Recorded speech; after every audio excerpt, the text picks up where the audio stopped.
Hey everybody, so we're live and I haven't done this for a while, but I wanted to talk to you all about teenagers, young people, and mental health because both anecdotally and from everything I've been reading, a lot of teenagers and young people in their 20s are really having a difficult time dealing with not only the pandemic and the impact of sort of social isolation that was part and parcel of that, but now reentering society. A lot of kids have social anxiety. So I wanted to have a conversation with you all about that with Dr. Patrice Harris. She's a child and adolescent psychiatrist and the immediate past president of the American Medical Association. This is her specialty. And I thought it would just be really helpful for all of us, especially who have children in this age group, to talk to her about some of the issues that we've seen. Let's see if can you help me? Hold on. Sorry, 2 seconds. Let's see if, there she is. Anyway, Dr. Harris is going to join us and talk to us a little bit about the warning signs, what we can do to prevent social anxiety and depression. Hey, Dr. Harris, how are you? Hey, Katie, I'm well. How are you? Fine, thank you. Thanks so much for spending a little bit of time with us to talk about this really serious issue, because mental health in teenagers and young people, I guess we're talking about the ages of what, 13 to 25, around there. Um, Yes. they were struggling with mental health before the pandemic, and the pandemic and all the social isolation only exacerbated the problem. So can you tell us sort of what happened to a lot of young people as a result of the pandemic in terms of their mental health? Katie, first of all, thank you for raising this issue. We were talking about mental health some before the pandemic, but clearly we are seeing an increased need to talk about it because we are seeing this increase in anxiety among our young people. And you're right, before COVID, I said that our teenagers and young adults were living in an age of anxiety. Think about the fact that they actually have to practice active shooter drills. And then they are on social media a lot, and there's so much on social media, so many additional pressures. So we came into this pandemic on a background of increased anxiety with the disruption in their lives, missing out on those critical milestones and celebrations, being isolated. That just worsened this anxiety. And what are you seeing? Are you seeing an uptick in the number of kids with anxiety and depression as a result of not being able to participate in their normal activities, not being able to go to school, not really taking part in these rites of passage, which are such important cornerstones for people's development? Absolutely. In survey after survey, we see actually, Katie, both kids and adults endorsing increased anxiety, sad moods, difficulty sleeping, not having their normal energy, not enjoying, certainly being isolated and at home and not able to see their friends. So survey after survey has pointed to increase in these symptoms. So now we're seeing something called social anxiety, where during this re-entry period, those numbers are up. I saw something like 10% of teenagers are experiencing social anxiety, kind of acclimating to the usual social activities. Can you explain what social anxiety is exactly and how it manifests itself? Well, in general, social anxiety really was a definition of anxiety in social situations, right? And again, that existed pre-COVID, but now we went into this period, months of just being with our immediate family, maybe socializing some very limited with friends. And now suddenly, it's sort of all or nothing. It's back to the full on going back to school for some. But even then, it's sort of off and on. Some young folks here in Georgia went to school for 2 weeks and back home for 2 weeks. And so it's been very disruptive, but sort of what do I do? How do I interact with friends? I think adults too. Do we shake hands? You know, how people are wearing masks. Just what do we do now in this new age? I'm worried about getting infected. I'm worried about infecting others. And so all of these pressures are brought to bear as our kids are going back to school and activities, and we just don't know what to do. I also think it's so disruptive, Dr. Harris. I think people, I don't know, my drugstore psychiatrist observation, that people seem to thrive when they have a schedule, when there's expectations. One of the many reasons I miss having my kids around is because it brought a certain kind of cadence to my life and to my days. And I think people must, kids and adults, with all of this so up in the air and the world so topsy turvy, is this lack of kind of an expected or a regular schedule, does that contribute to things being feeling off? It does. And that's one of the reasons that I suggested to parents and guardians and families that even though we were certainly not experiencing our usual routines, they should develop new schedules and should have children, adolescents, young adults sort of come together and decide and devise new routines for the family. You're right. Children, young adults, adolescents thrive with consistency and schedules. I think we all do to some extent. It's very anxiety provoking when at any moment you don't know what's coming next. And so one of the many ways that families can cope, and we are certainly not out of the woods yet, is developing new schedules, new routines, and developing those together. Certainly our use of social media has gone up, uh, a great deal during the pandemic. It was probably too much before that, but now then everybody, I think, is even more addicted to their devices. And of course, the Wall Street Journal did a whole investigative report about how Instagram, I mean, this is sort of like Captain Obvious, but it was good to see it, and really disturbing to know that the people at Instagram were well aware of the negative impact Instagram is having, particularly on young girls. And I know that a lot of the parents out there, from the questions I'm getting during this live interview and some that we gathered on social media, they really need help with this. And it's really, really tricky. Before we talk about solutions, why are teenage girls particularly susceptible to the damaging effects of Instagram? And in what ways are they being damaged? I think I know the answer to that, but why don't you give us the sort of medical reasons? Well, I think there are several reasons. You know, one issue is when I was growing up, I'm older, when I made a mistake, maybe only a few people knew that I made a mistake. Or when my boyfriend broke up with me, maybe only a few people knew that. But today, our adolescents are living in this world where their tiniest mistakes are amplified. Everyone at school knows about it. And I think that is leading to the anxiety. And then you have all of the curated images we see on social media, right? And we already know that girls mostly, but we cannot forget that some boys have body image issues, right? And everyone on social media, again, these are curated, but you and I might know that, but our younger folks might not know that. And so there's the perfect outfit, the perfect shoes, the perfect parents.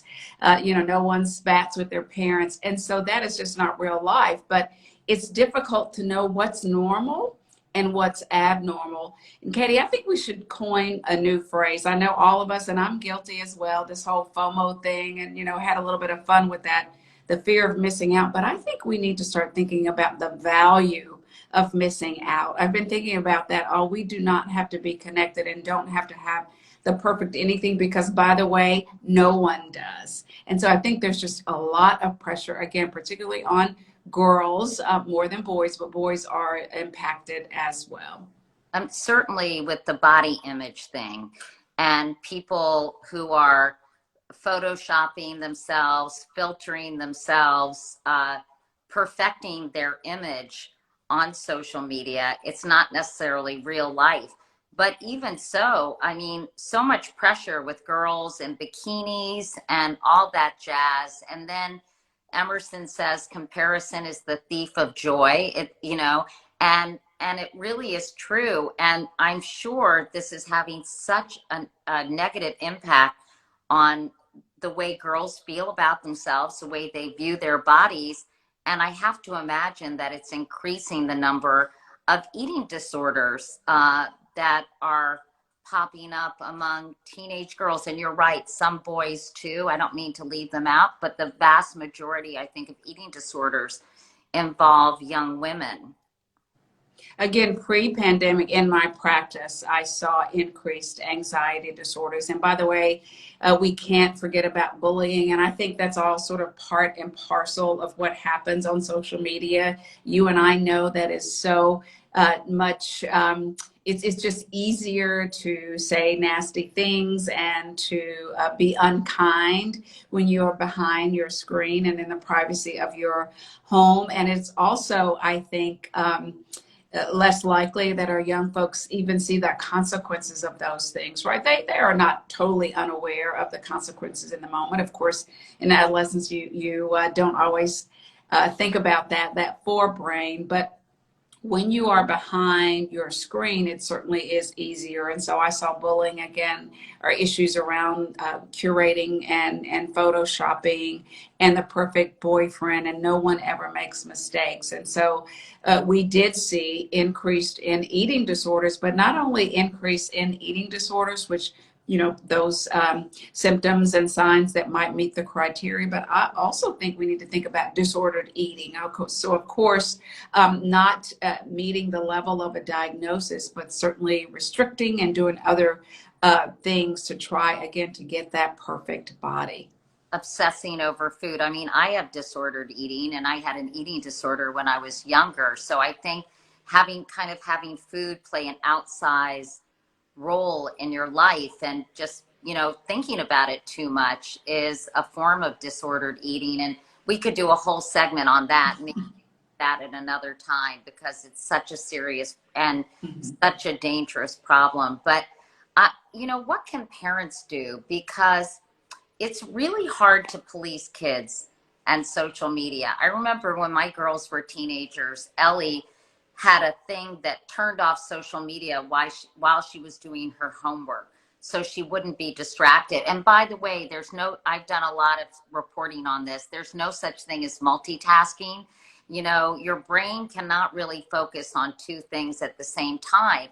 And deep thinking takes like 20 to 30 minutes. So if you're constantly interrupted, you have to, spend time again to get your brain acclimated to deep thinking. So I guess the question is, what can parents do? I guess, it's so hard, because if you try to keep your kids off social media, they feel like social outcasts, and, they feel different, and kids hate to feel different.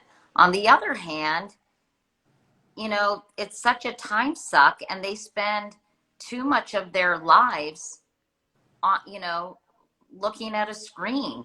So some basic guidelines for people. So first of all, I'm glad you said this is hard, because a lot of times, as some of my patients would say, I would, make recommendations, and they would say, Dr. Harris, that's easier said than done. And I do want to recognize that. Now, the best way to address these issues is prevention. So for the parents who have really young children who are not using their devices as much, they can really be mindful and about the time that they spend. Clearly, we were able to connect with family members during this time, but really they should think about limiting and starting good habits early. So that's one thing. And also getting everyone involved, rather than a parent just sort of saying, these are the rules, these are social media rules, henceforth, here they are. Have the adolescents and young children sort of come together and say, look, here's what we want to do as a family. And what are some rules? I saw, and I love this, a family that when they came in, and by the way, Katie, the parents or guardians have to set good examples. So, I had a family who just said, all right, when we come in, or at least from X time to X time, all the phones go into a basket. And we are, and so now certainly the phones were still on and there are emergencies. If it rang, people would have to get up and walk over. And so, you had to be intentional about it. And this particular family said, you know what, they realized that, it's unless there's some emergency, maybe one of the parents at work, that it really just wasn't that important and they were enjoying that time. So that's one thing. I do think it's good to set these rules on our own devices. For turning off. Some parents, and not everyone has the privilege of doing this, Katie, and I know you and I both know that, but for those who do, you can work with the internet provider companies. They can sometimes turn off the internet from X time to X time overnight. Those are some things to do. Maybe putting computers in a common room, a common area, and not having computers. And I realize this is all very difficult. And if you're already in those habits, it's hard to break. And so parents should, just give themselves the grace and the space to try to gradually change these behaviors, but engage the entire family in making these decisions. And Katie, there have been some silver linings with COVID, I think, for some. And look, I always tell my parents, your kids are not going to appreciate you to the 30s. So listen, don't even have that expectation. But I even think during COVID, even our young folks have appreciated or gained an appreciation of being with families away. We've seen folks do board games. Who knew board games existed, before COVID-19? So I think it's about being gradual, engaging everyone in new rules, but also substituting. So not just stop doing this, but if you're not going to we're not going to watch TV, we're not going to be on our phones, what are we going to do? So substitute some of those toxic behaviors with pro-social, pro-wellness behaviors.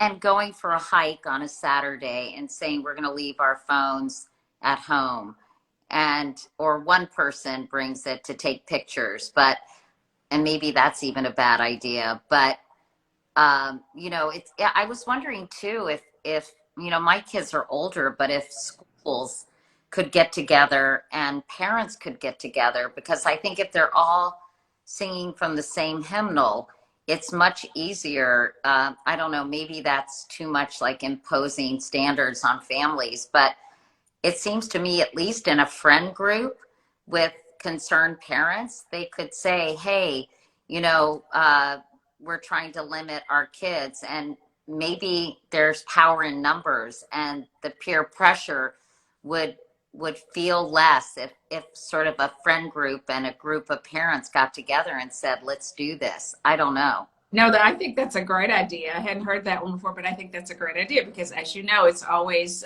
the worry about being different, and everybody else gets to do it. And so, if you have this small friend group where everyone has agreed to work on this, and again, it's a journey, right? It's not necessarily a destination, but it's a journey. But if you do have folks in a small circle or community who are trying to do this, I think that's a great idea. It's interesting. I remember interviewing Susan Sarandon and Tim Robbins a long time ago when they were married. And they said, and I'll never forget, they said, we don't answer the phone between 5 p.m. and 8 p.m. That's the time we're having dinner with our kids. We're really focused on our kids. This was before iPhones, because I'm that old. But when you think about it, they haven't been around for that long. I think like 2008. And, even if you could do it for a period of time, and by the way, my husband, if he's watching, probably thinks I'm very addicted to my phone, and I'd like to work on it for myself as well. I know that you talk or think a lot about doom scrolling. I think many people know what that is.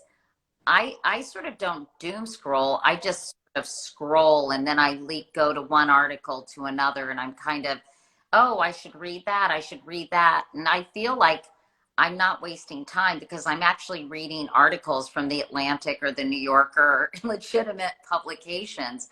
But then I think, wow, I've been on my phone for so long, and it is easy to get sucked in. What is doom scrolling? What's your definition? And what is the psychological impact?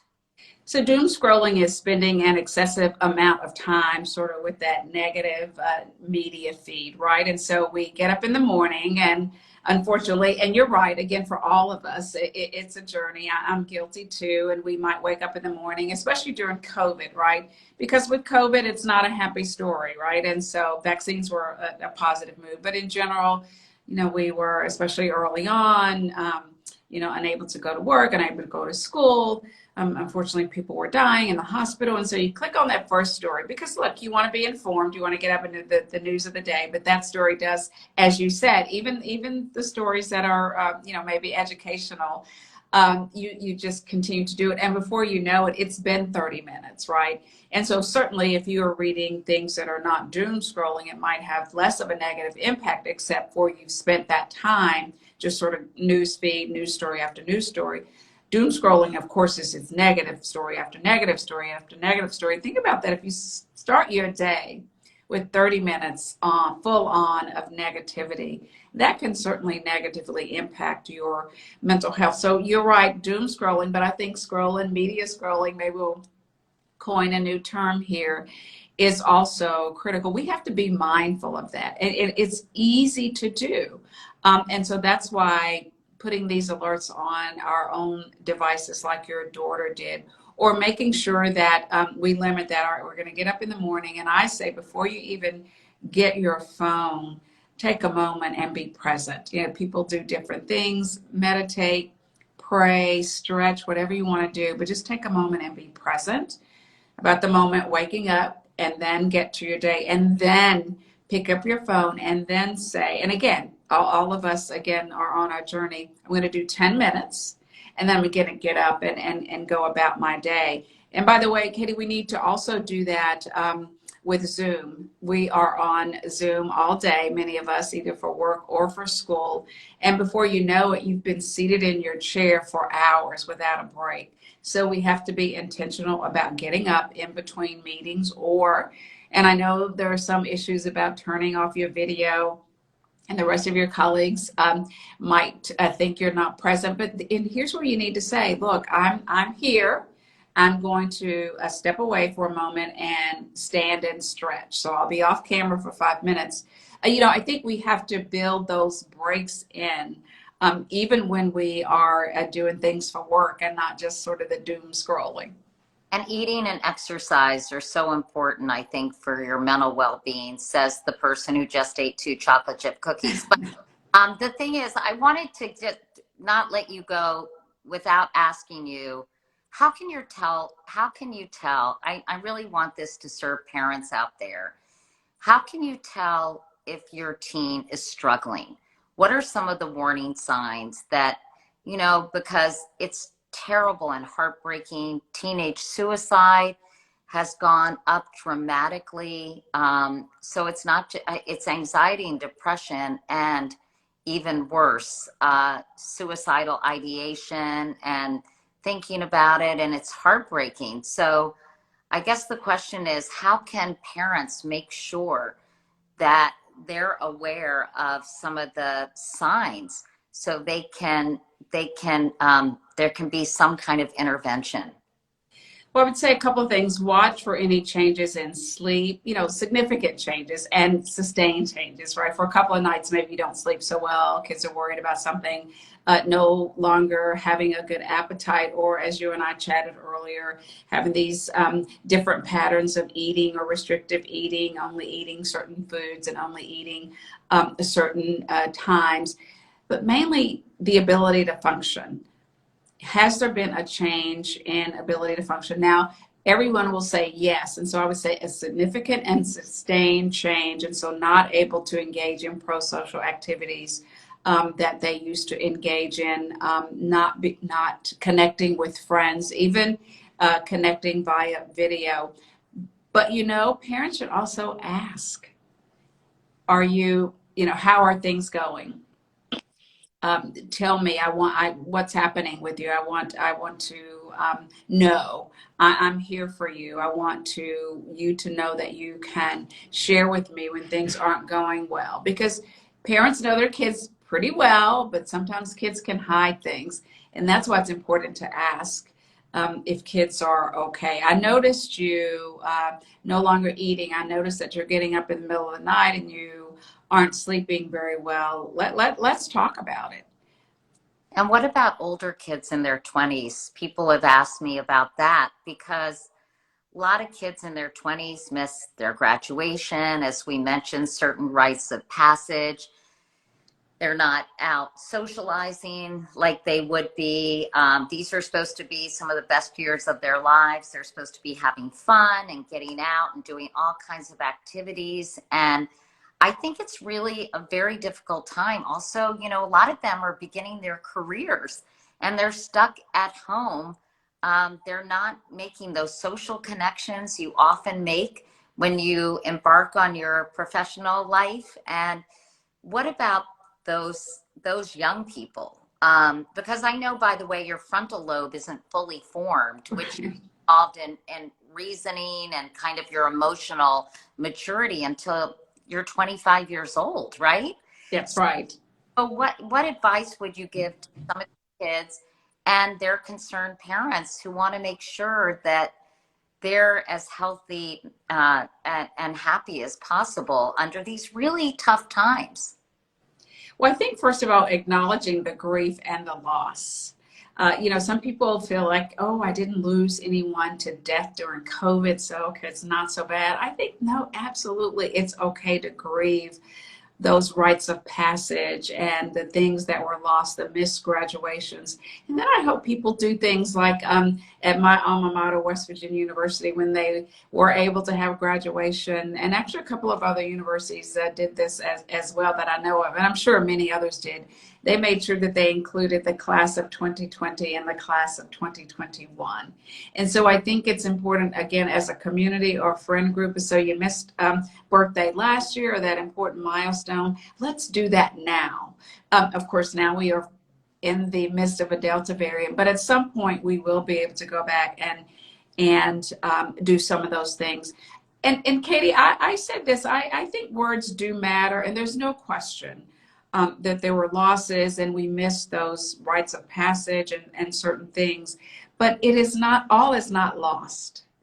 And so I even am careful about saying the lost year of COVID. It was a different year, but let's be careful about using terms such as lost. And let's just figure out how to transform that into something now that we can celebrate, we can acknowledge, we can recognize. We have to be intentional about that. And most importantly, don't forget those milestones that were lost.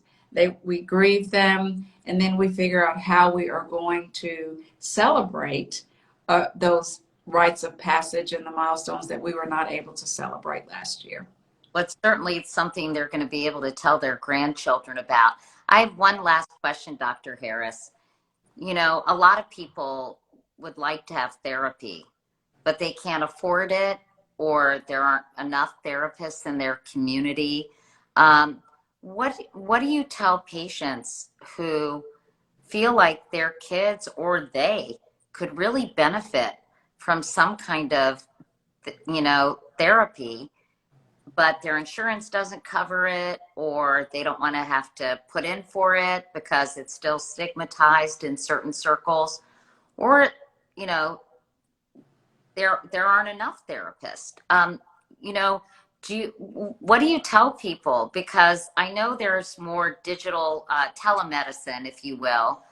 Do you recommend there's a lot of therapy you can do online? I know meditation apps and things like that.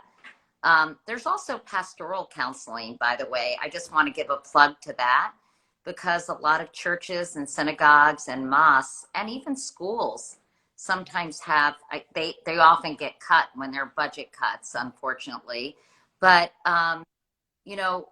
anyway, I'm asking you the longest question. I'm in search of a question mark, Dr. Harris. So I wish I had an answer to that, or a solution. I have an answer, and I think another silver lining is people are recognizing the importance. Of course, I have to say our young folks have less stigma associated with asking for help. So the one thing I would say is there is no shame in asking for help. Now, we are on our journey to get there because for some people, I still hear this, that if you have a mental disorder or a substance use disorder, and we've seen some increases in substance use during this pandemic, Katie, that it means you have a weakness or moral failing. So the first thing I want to say to everyone, it's okay not to be okay, and ask for help. But then it begs your question, where? There are some folks in our country who are privileged enough to have health insurance and they can at least go there. But even then, there might be long wait lists. I will say parity laws have been on the books for several years. So for the parents out there, and this is more advocacy work, but no one should be denying you care. If you have insurance, you should get the coverage. It should be covered as the same, on the same level as your medical and surgical benefits. So I'll say that. And the other issue is, again, try all those options. You're right.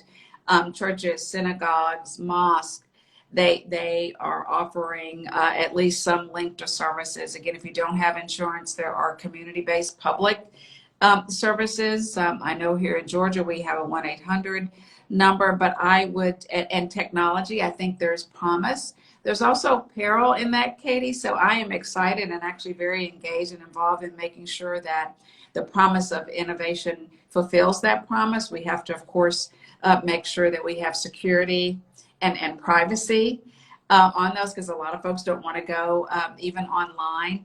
And we also have to make sure that those services online are credible. I can say the American Psychiatric Association, of course, they will not endorse a particular app or service, but they tell you what to look for. To know, and I would say you want to look for, there are peer apps, and that I've seen a lot of young adults do peer apps. So you want to know if it's a peer app. If it's not, you want to make sure that the professionals are licensed. So you want to do a little bit of digging, but I do think there's promise there. The good news is I know Congress, and even in some of the recent legislation, there's a lot of money for mental health, but of course, appropriating the money and getting it to the services and to the folks who need it is a journey. But for now, I would say explore all options if you have insurance, or maybe state or local based, or with your faith community. And I love and online.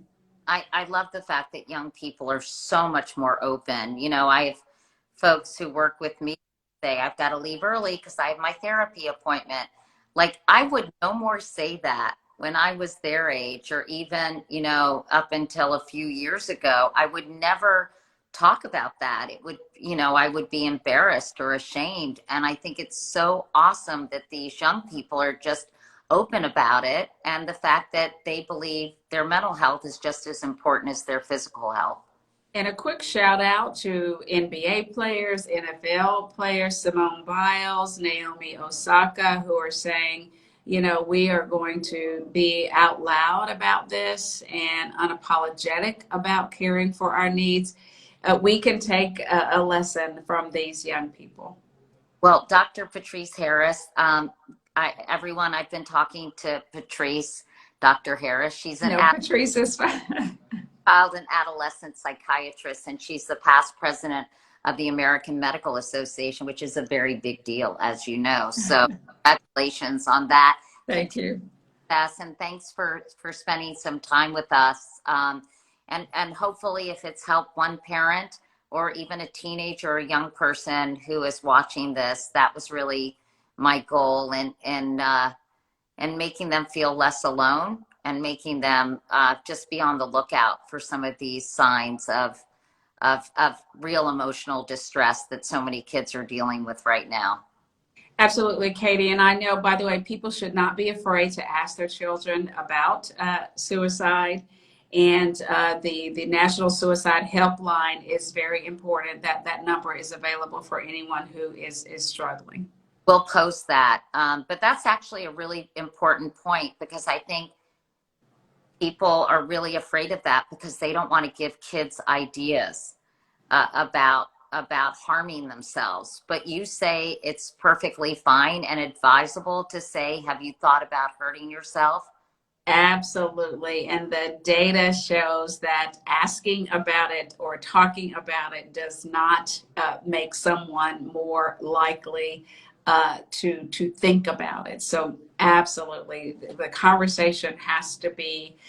People need to feel that they have someone to go to and share those feelings with, but if they can't always do that in their own circle of family or friends, that's what that national helpline is for. Prevention hotline, and we'll actually post that when I Very post good. the conversation. Dr. Harris, thanks so much. And for all of you watching, I hope this was helpful. And we'll see you soon. Thank you again, Dr. Harris. Thank you. Thank you for having me. Great to meet you.